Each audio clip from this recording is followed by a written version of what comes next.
No mai, haere mai, piki mai, kaki mai, kia ora i tiwi, and welcome to 30 with me, Guyon Espiner. We do 30 minutes with one guest and no cuts, so what we record is what you get.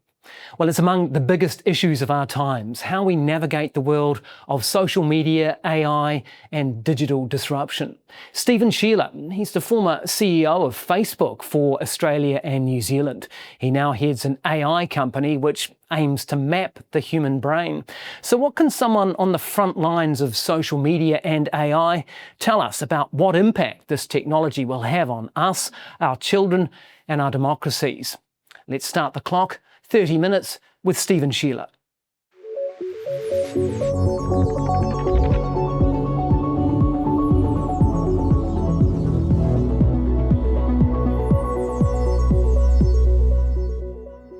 Stephen Scheeler, thanks very much for coming on 30. Good to be here. Great to see you.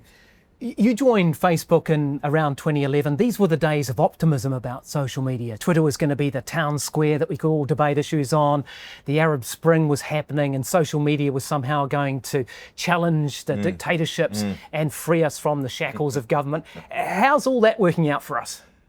It hasn't worked out quite as we planned. It's funny you should say that. I was actually in New Zealand once around that time, and I was at the airport. This is a great story about how social media has changed. And I was, the woman I was checking with, I think it was Air New Zealand, she saw that I'd worked for Facebook. I had a business card or something, and she just went, I love Facebook. Facebook's amazing. I can connect with my children back in India, wherever she came from, my grandchildren, all this sort of, like she just was, almost hugged me, right? She was so excited about I worked for Facebook. It was almost like a magical place. And I think people had this sense of like social media was almost magical. It was something we'd never seen before.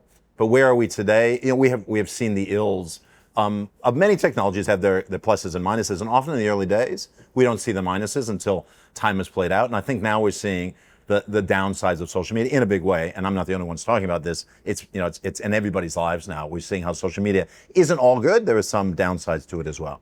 Do you think, for example, Facebook is still a force for good in the world? That's a great question. I think social media, let's go more broad. Let's talk about the internet. I think the internet is universally, when you add it all up, it's been a good thing for the world. I think it will continue to be. But as social media grows, other applications like AI now are going to grow and propagate across the internet, we're going to find there's going to be downsides. And I think social media has been the canary in the coal mine in that sense. We found that the downsides of social media are pretty substantial. And the biggest players, of course, are the likes of Facebook. And then you have to ask the question, well, how do we deal with these downsides? And I think that's where you run into the problems, because you look at the world of social media, you've got Mark Zuckerberg, Elon Musk. They essentially control this ecosystem without a lot of control of them, right? They're not accountable in the way I am, you are to your boss or your board. You know, they control these businesses. And I think that is a lot of the problem with social media today, is just this lack of accountability of the people who run the platform. So if I could draw you on that though, Facebook, a force for good in the world still? I think on balance, if you add it all up, yes. But I think there's negative forces in there that haven't been properly dealt with. Okay, and we'll talk about some of those. How does the Facebook algorithm determine what we see? This is an age-old question. What not just Facebook, but TikTok or Twitter or these other platforms. I spelled that out because of your experience with the company, but sure, broaden it out. So what they're doing is they're looking for what are called signals, and signals are about everything you do both on Facebook itself, but also across the internet more broadly. Facebook and Google, these guys also hoover up data from all kinds of other things you do on the internet, not just on their platforms, but also even other data, such as transactional data or what you might do in other forums that aren't necessarily on the internet. A lot of that gets knitted together by Facebook and Google, an enormous amount of it, and those signals are used to figure out how your feed should work and what kind of ads they want to serve you. And they're constantly tweaking that in real time, all the time, to try to constantly optimize and perfect it so that, to make you spend more time on the platform or to serve ads to you that are much more, you're likely to respond to. So the advertising is more effective. So those things, two things are going on all the time with the algorithm. Because the criticism is, and it'd be good to hear your view on this, is that fear and greed and hate and polarization are more likely to determine those eyeballs on that site for longer. And so that's why that serves it up for us. And in the meantime, we're hating each other and it's driving us apart. Is that a legitimate assessment of how that works? So I think if you look at people who are smarter than me, researchers who've looked at this, there's no question that things like that inflame emotions keep people attracted to any kind of media. So it's not just social media. You go back to you look at newspapers, right? The ones that are more the scandalous newspapers have the bigger circulations. More people buy them. So it's not unique to social media, but the difference with social media is it's very tailored to you, and it's very addictive in its nature because it's continuous, it's real time. And it's not just things that make us more angry with each other or more, kind of inflame us. It's other things that get us onto social media too. It might be whatever you're really interested in, takes you down that rabbit hole. And it could be something that's very benign. But the question is, are you in control of your attention then? There's a battle for your attention going on. Facebook's one of those battling. And I think one of the problems we got at the moment is we have AI's been in Facebook and Google and other platforms for a long time, but it's the AI that's kind of ruling your attention in a way that you really don't understand or control. And I think that is a fundamental challenge that we have with how just the rights of individuals to be able to be shielded from that sort of Yes, AI. because it has real world consequences, Correct. Doesn't it? I mean, back even in 2018, the UN said that Facebook had a determining role in the violence against Rohingya Muslims, and that was an influence and a spreader of hate in that regard. The algorithm was amplifying hate. This is a well-known case, but it has real world implications that can be as significant as mass murder and genocide. I couldn't agree more. I think the power of social media to influence or to shape how people think, what they feel, how we form opinions in our society or our community, how we just choose to take action or not on those facts as we see them. That's been one of the big fracturings of social media and the internet more broadly in the modern age, that we can't even agree on facts. And sometimes those facts can be used in different ways, as you say, to be concentrated to kind of inflame people to think certain things. It's amazing even in the moment we're in now. I mean, the social media, I'm not big in social media today. I don't spend a lot of time on it, but when I do, I can recognize that it's putting me in my own bubble, right? Of my politics and my beliefs, and I'm getting reinforced in that bubble. But if you ever pull out of that bubble, literally, if you go and I ask people to do this, grab somebody else's phone, even if it's somebody who you know really well, but even better if it's somebody whose politics kind of differ from yours, and just see what's in their social media feed. And you'll be like, I've never seen this content before. Yeah, they're seeing things that you don't see, and they're getting views that you don't So get. it atomizes us, doesn't it? There's no collective experience for any of us. And just do your own experiment. Grab somebody else's, ask somebody if you can look at their phone, don't grab it, and you will be struck by just how different their world is from yours. And not just on, who their friends are, but it's the public discourse that's going on in their feed versus yours. Just as sort of as a consumer hack, potentially, that you could help me with, is there any way to reset the algorithm? Can I reset this? I mean, because it tends to make up its own mind about what it thinks you want, and then starts hammering you with this stuff. So there's ways you can. All these systems can be kind of gamed or influenced in different ways, but I think it's very hard for individuals, to be honest with you, to figure that out and to do it sustainably. If you're using the internet for what you really want to use it for, which is live your life, right? It's part of living your life. All that stuff. Doing this end around thing is just not going to be sustainable, right? So given those issues that you've laid out, you touched on the fact that we don't have an agreed set of facts and that it's very difficult to get that. How concerned are you about Facebook's retreat from content moderation and fact-checking? Yeah, this has been a big topic of conversation recently. I was just with a good friend of mine who's just, in fact, he's leaving the U.S. He's moving to New Zealand. That's how upset he is about the current political climate in the U.S. And I hope New Zealand welcomes it with open arms. I think we're in a moment where that kind of retreat it's disappointing me. Now, I know Mark not really well. I worked with Mark. I've been this close to Mark many times. I'm not his best friend. We're not good friends. I do know him.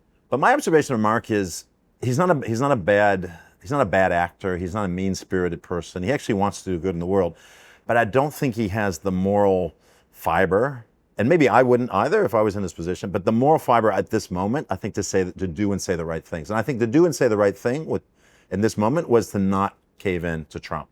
So that's how you see this? I definitely see it this way, and not to withdraw that sort of content moderation. I think Mark came to the determination that, and let me be fair to Mark, I think content moderation on Facebook, you are never going to please everybody, ever. So there's actually no good solution to content moderation. There's all bad answers. And I think what Mark has said is, I just don't want to have to deal with those bad answers anymore. I just want to get out of it. And now I have my path to do so, which is the Trump administration. So it serves both purposes. He can get out of content moderation, and he can curry favor with Trump in that way and other ways as well. I just think in the sweep of history, I think that's the wrong move to make when you're that powerful and when you control that much of a platform of world information. It disappointed me about Mark. And again, I don't know, if I was in the same position, maybe I would have made the same decision, perhaps. But I believe that, with the kind of power and influence that Mark comes great responsibility. And I think at this moment, I feel like he's failed the test. Because what we would have had at a maximum for Asia Pacific, maybe 100 or so of these people, and now you're going to see those retreat further, so it'll become more of a Wild West, will it? I mean, Facebook and the other platforms will still do a lot to keep certain content off the platforms, right? There's a lot of content that's removed, that's illegal content or clearly harmful, right? Things around child exploitation and drug trafficking and criminal activity. A lot of this stuff is 99% of it is taken off the platform. Never gets to your eyeballs. A large percentage doesn't get there.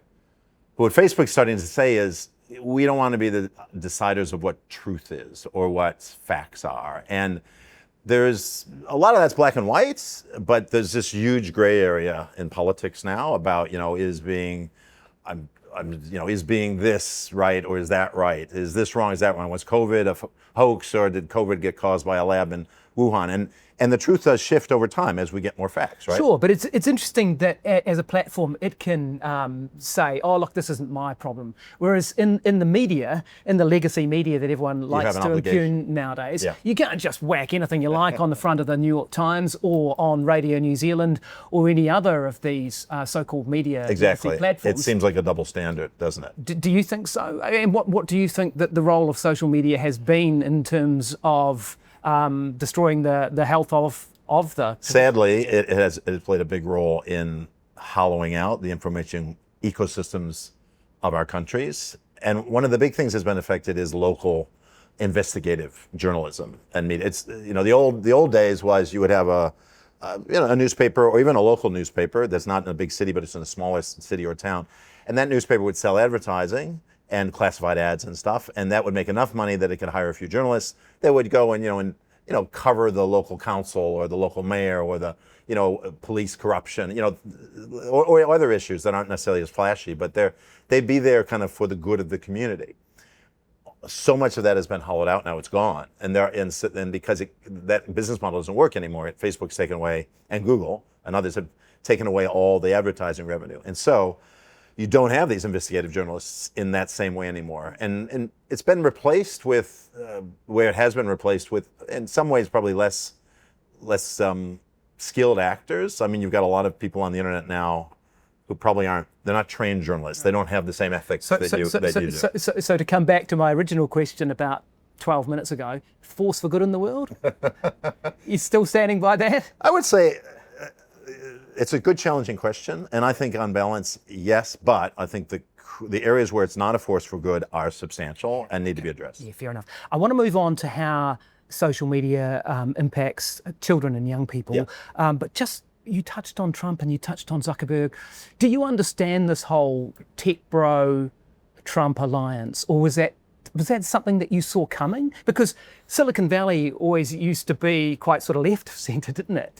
Yeah, it kind of. Do you get that? Because you know Zuckerberg well enough. It organized itself very quickly after the election, right? Nobody knew if Trump was going to win the last election. So they're just following that. They're following that. It did. I mean, you saw even with even with Musk, right? Musk was still kind of hedging his bets 12 months ago, but then as he then poured more money into Trump, I think he saw a lot of what Trump espouses aligns with where Musk wants to go, and definitely the kind of anti-regulatory bent of Trump versus what Biden was seen as much more hell bent on regulation and preventing mergers and stuff. That Trump was lining up economically with where Musk wanted to go. But when the election happened, I was struck by how quickly Jeff Bezos and the Google guys and Mark Zuckerberg sort of rushed to Trump's side. Now, I don't see what's going on in the background. Maybe that was going on for a while. I don't know who goes to Mar-a-Lago. I don't know. You grew up in Rust Belt America, right? I did, yeah. Do you understand the Trump phenomenon? Oh, absolutely, yeah. Can you help me? Trump, he's done a very good job of channeling three, maybe four big discontents in Middle America.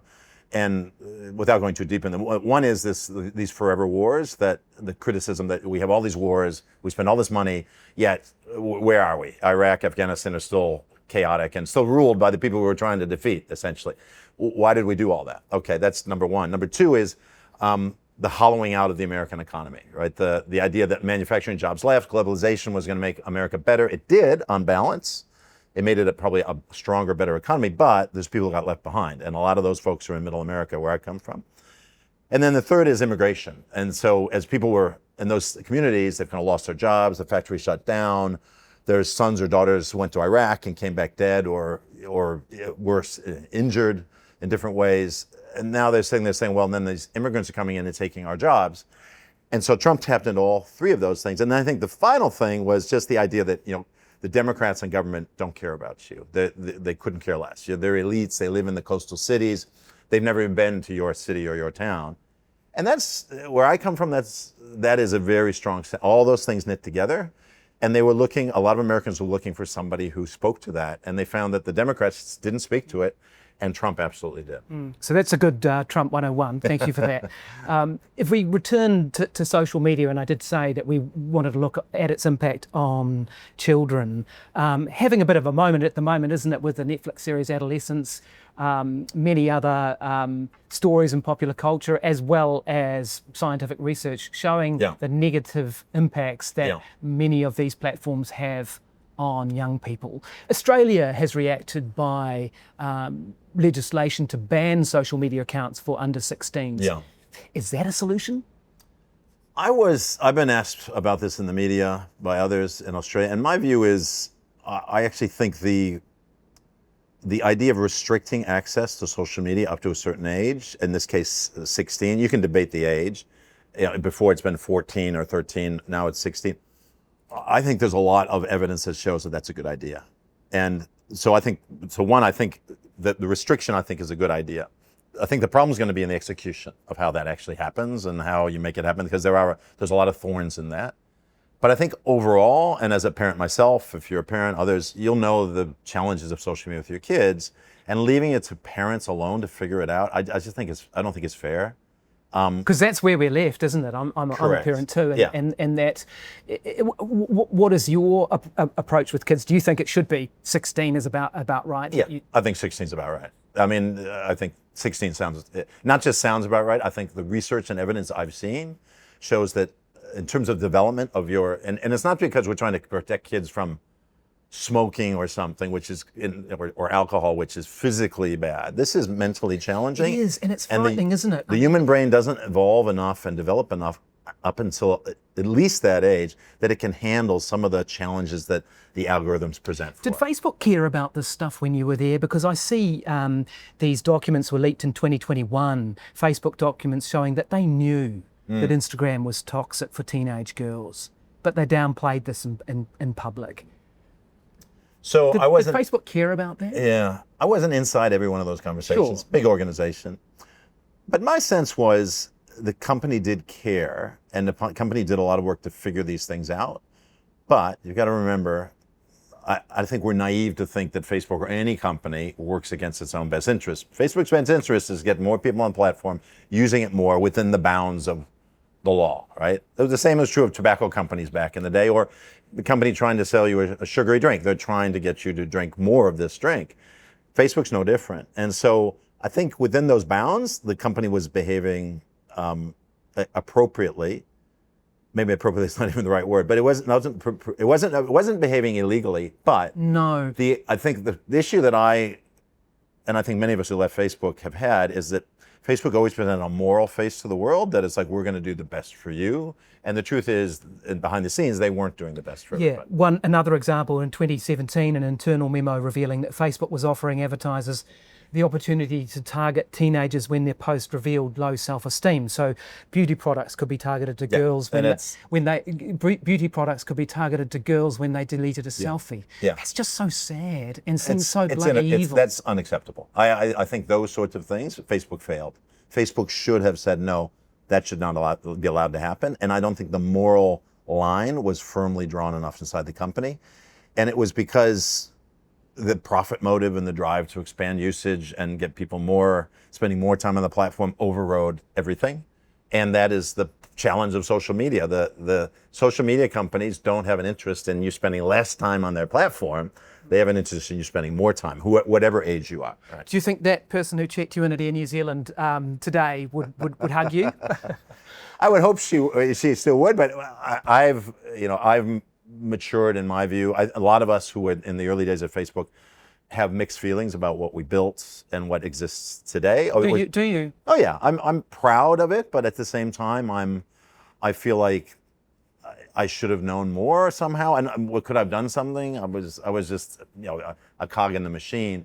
But I can admit now, I didn't realize, I didn't know, and I should have had more awareness of the bad things. I think back to what I would say about the platform to public audiences. I would go and speak, and I almost cringe now about how I was speaking about the way social media was going to change the world for the better. And we would just, gloss over anything that was potentially negative, and wouldn't even raise it, or if it was brought up, it would be dismissed. And I think in myself that was wrong, and I think for Facebook as an organization and for Mark that's wrong. It's a moral shortcoming of all of us who were involved at that time. It's a good place to segue into AI because I'm interested in what we can learn from our experiment with social media as AI starts to take over more and more of a role in our lives. But before I do that, I want to, as an intro, have a bit of a discussion about what it is that you do with Omniscient, the company that you're involved with, which, as I understand it, uses AI to help try to map the brain to try to figure out some brain health solutions to various conditions. Correct. Tell us a little bit about how that might be used and what you hope to do from that company. My pleasure. And as sort of part of my penance, I helped build Facebook is an AI-based company. Social media is underpinned by AI. But as part of my penance for what I built for Facebook, what I want to do in my life is to build AI for human good, for the benefit of humankind. And so when I left Facebook, one of the things I was struck by was we were using AI. We had amazing people in the company, AI guys, AI people, AI teams, but we were using it in ways that was, serving you more ads or optimizing your feed or targeting you with ads better. And to me, that's just, that's good, fine for a company. But I was like, let's not forget about using AI to advance humankind. And so then I became interested in the biggest, most complex data processor in the world, which is your brain. Your brain is the most complex thing in the whole universe. And the only way to understand it is AI, that's it. And I started to go deep into the neuroscience and the data science. I then met other folks in this space. And around 6-7 years ago, I was lucky enough with two other neuroscientists and a data science, we put this company together. Omniscient means all-knowing. And so we kind of, maybe it's overblown, but we think of ourselves as the OpenAI of the human brain. OpenAI builds large language models, over in Silicon Valley. We build large brain models. We focus on decoding your brain. And so are you hoping that this might lead to insights for dementia and Alzheimer's? It already is. Okay. So we've already got regulatory clearances in the US and Australia and other countries for our product. We're focusing on the world of medicine today. But the key is, look at things like mental illness, right? There's an epidemic in New Zealand, around the world, of mental illness. In fact, 1 in 5 people in every country on earth will have a diagnosable mental illness every single year. And it's just gotten worse in the past 20 years. Even though we've been trying to solve it and governments have put tons of resources in it and all kinds of research, it's just gotten worse. Why? It's because your brain is too complicated to understand any other way than with AI. So we focus on using AI to decode your brain, and things like mental illness when you boil it down, just to simplify, essentially just faults in your circuitry in your brain. We build tools that can find those faults. Okay. And once you do that, it's a whole revolution in how you deal with it. Okay, that's fascinating, and it gives our audience an insight into what you're doing with AI. But just like social media, that's a good side of AI, right? You're Correct. trying to do good there. But there are lots of other things which may be used for nefarious practices, and you Correct. can think about any number of them from Oh, I know a lot of them. Yeah. from hacks to deep fakes. So I guess the question is, how do we avoid the kinds of mistakes that you, Yeah. I hope I'm not putting words in your mouth, you do have some regrets from Yeah. Facebook. It Yeah. sounded like you did. You've got some regrets about how we rolled that out. How can we avoid that as we encounter and embrace AI? So I think you can do it. We can do it on a small scale and on a macro scale, or we can attempt to do it. So one, on the small scale, our company, just my little company, we're about 50 people. So we're a drop in the ocean of AI, and there's hundreds of AI companies in the world today. But we have an ethical mission for our company. We get ethical advisory from outside parties for our business about what we're building, how we're building it. We're founded by doctors who already have an ethical, Hippocratic oath, an ethical way of thinking about the world. We're building into the medical system, which already is covered by ethics and regulation, is very regulated about how we use data. So Which is great because you're being good actors by the sound of that. Correct. So okay, but there's no regulation on you to do that, is there? Well, I won't go deep. There is, but now let's talk more broadly, not just about our little company building into the medical system. Let's talk about all AI building into the global economy and into your business, right? And into your industry. There, the regulatory framework today is blurry, right? Every country's thinking of different things. In many ways, there's no regulation in place in many countries around AI. Regulators are catching up. The EU's doing probably more than anyone, right? Yeah, the EU's, the past 20 years, the EU's been kind of the leader, and then the rest of the world sort of follows. Now, there's pluses and minuses to, without getting too deep into it, we do want to be careful not to over-regulate something before we know what's coming, not to kind of go, oh my gosh, the internet and social media got out of control. Now we've got to get on top of AI before it gets out of control, because there is a risk, and it's a very big risk, that we'll squelch the innovation that could lead to amazing breakthroughs. That's one thing. And the other risk is in the West, where we're more keen to regulate and users and more pressure can be brought on governments to do regulation. We may be quicker to regulate AI, but in places like China, everyone talks about China, they don't have the same pressure. So if you're worried about competition with China, regulating AI in the West may not be the best idea, heavily regulating, because in China, they're not going to worry about that. And I've seen it firsthand. There's not the same controls of data in China. There's not the same concerns about consumer harm in China. Now, I'm not saying that's right, but I'm just saying companies that build there don't have the same restrictions they do in the West. So we need to find that balance for a lot of different factors. What's the harm it could do? What's the innovation we want to drive? What's the limitations to data access that we should have as controls? And then how do we want to keep competing with China at the same time? That's a bit of a Rubik's Cube that has to be solved. It's not a simple thing. And there's a lot of people that are coming in on different sides of this argument that I think don't necessarily think about the whole Rubik's Cube. What's your P-doom? This is the probability of doom. I mean, there was a recent survey of AI engineers that put their P-doom, which is the probability that AI is going to wipe us out. The people who knew about this stuff put it at about 40%. There's so many smart people, smarter than me, in the world of AI. The godfathers of the technology. They are the ones warning how dangerous. Well, you can take two of the godfathers, and one will say this is existentially threatening, and the other will say there's nothing to worry about. What do you think? Because it strikes me that when you invent something more intelligent than yourself, and let's face it, it's already there. Here's what I'll say. There. A human being reading from life to death could read about 8 billion words, according to Mustafa Suleyman, and an AI in 1 month is reading 1 trillion words. I play around with ChatGPT and Claude. It's already smarter than me. When you invent something smarter than yourself, there's potentially a problem there, isn't there? There is. There's a challenge. I think in the short term, there's the bigger. There's the short. Let me talk about the short term and long term, and I won't talk about everything. There's a couple of thoughts I think are relevant. So the first is bad actors, right? So it's the ability of AI to get into the wrong hands, to be misused. That is a real challenge, and we're already seeing it with cybersecurity. So I'm not, I've got a cybersecurity guy in my company. I'm tapped into the cyber community.